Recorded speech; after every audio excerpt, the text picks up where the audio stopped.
Assalamualaikum warahmatullahi wabarakatuh.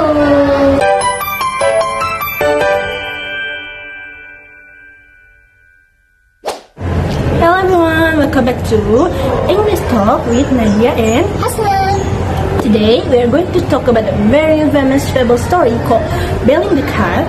It's so simple, but it actually has a very deep meaning.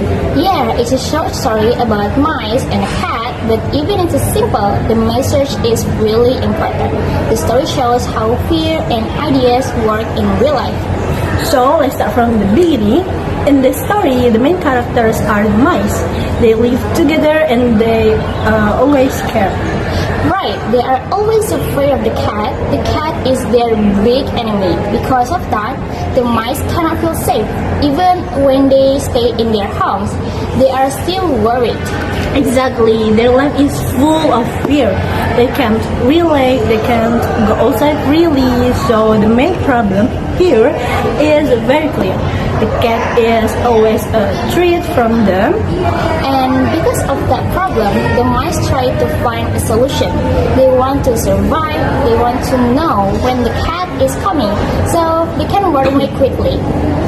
Then something interesting happens. When your mouse suddenly gives an idea. He says, "What if we put a bell around the cat's neck?" So every time the cat comes, they will hear the bell, and that means they can escape before the cat arrives. At first, it sounds like a very smart idea. Yeah, it sounds clever and simple. But actually, this idea is not really thought deeply. It comes from fear. The mice are so afraid that they just want to find a solution. They are motivated by fear and also by the wish to stay alive.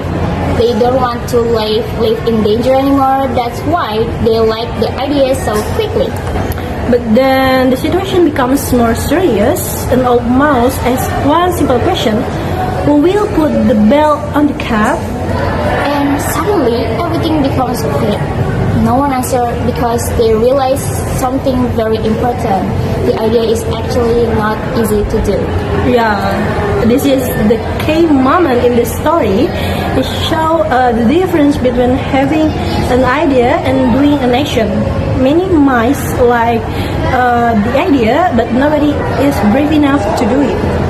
So we can see the weakness of the plan. The young mouse is actually smart and creative.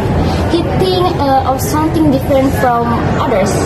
But his weakness is that he doesn't think about reality. He doesn't think about how to make the plan happen in real life. So the idea stays only as an idea.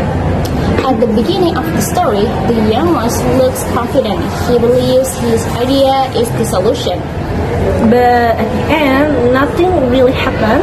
The mice stay in the same situation because the plan can't be done. They understand that a good idea is not enough.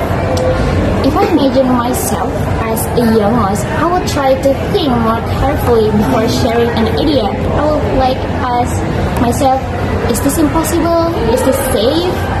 Yeah, and I will also try to find another option that is more realistic. Maybe not a dangerous plan, but something that can really be done. So, from the story, we can learn an important lesson. A good idea is not enough if we cannot do it in real life. Exactly, it's easy to talk about solution, it's easy to give ideas, but the hard part is to make it real. And sometimes people forget about that. They think the idea is enough, but in reality, action is the most important part. So that's why this story is still meaningful today. It teaches us to think not only about ideas, but also about action and reality. Yeah, and also to think before we decide something. Because not every good idea can be done easily. Alright guys, that's all for today talk. We hope you guys enjoy the story and understand the message behind it. Thank you for listening and see you in the next episode. Bye bye!